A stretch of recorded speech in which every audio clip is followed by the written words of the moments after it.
Hi all, welcome to Jaycee's world. നമുക്കിന്ന് ഒരു beef കറി തയ്യാറാക്കി നോക്കാം. ഇത് നല്ല പൊറോട്ടയുടെ കൂടെയൊക്കെ കഴിക്കാനായിട്ട് നല്ലൊരു കോമ്പിനേഷനാണ്. അതിനായി ഞാനിവിടെ ഒരു പാനിലേക്ക് വെളിച്ചെണ്ണ ഒഴിച്ചു കൊടുത്ത് ഇനി ഇത് ചൂടായി വരുമ്പോൾ അതിലേക്ക് ചെറിയ കഷ്ണങ്ങളാക്കി വെച്ചിട്ടുള്ള ഇഞ്ചി ചേർത്ത് കൊടുക്കാം.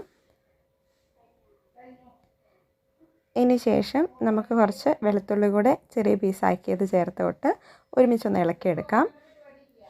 ഇത് ചെറുതായി ഒന്ന് വാടി വരുമ്പോൾ പച്ചമുളക്, വേപ്പില ഇതെല്ലാം ഇട്ട് കൊടുത്ത് ഒന്നും കൂടെ വഴറ്റിയെടുക്കാം.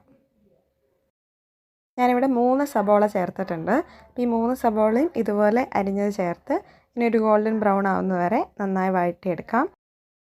നമുക്ക് ഇതിലേക്ക് പൊടികളെല്ലാം ചേർത്ത് കൊടുക്കാം. ഞാനിവിടെ മല്ലിപ്പൊടി, മുളക് പൊടി, അതുപോലെ മഞ്ഞൾപ്പൊടി, മീറ്റ് മസാല ഇതെല്ലാം ചേർത്ത് നന്നായി ഒന്ന് മൊരിയിച്ചെടുക്കുന്നുണ്ട്.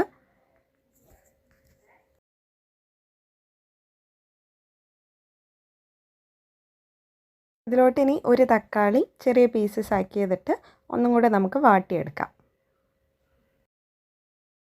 ഇതിലേക്ക് നമ്മൾ നേരത്തെ വേവിച്ച് വെച്ച മീറ്റ് ഇട്ട് കൊടുത്ത് വെള്ളം വറ്റുന്നത് വരെ ഒന്ന് ഇളക്കിയെടുക്കണം.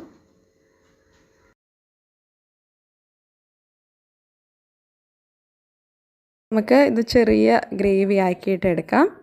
ഇനി ഇത് നമുക്ക് പൊറോട്ടയുടെ കൂടെയോ അപ്പത്തിൻ്റെ കൂടെയോ നമുക്ക് ഇഷ്ടമുള്ളതിൻ്റെ കൂടെ സൈഡ് ഡിഷായിട്ട് കഴിക്കാവുന്നതാണ്.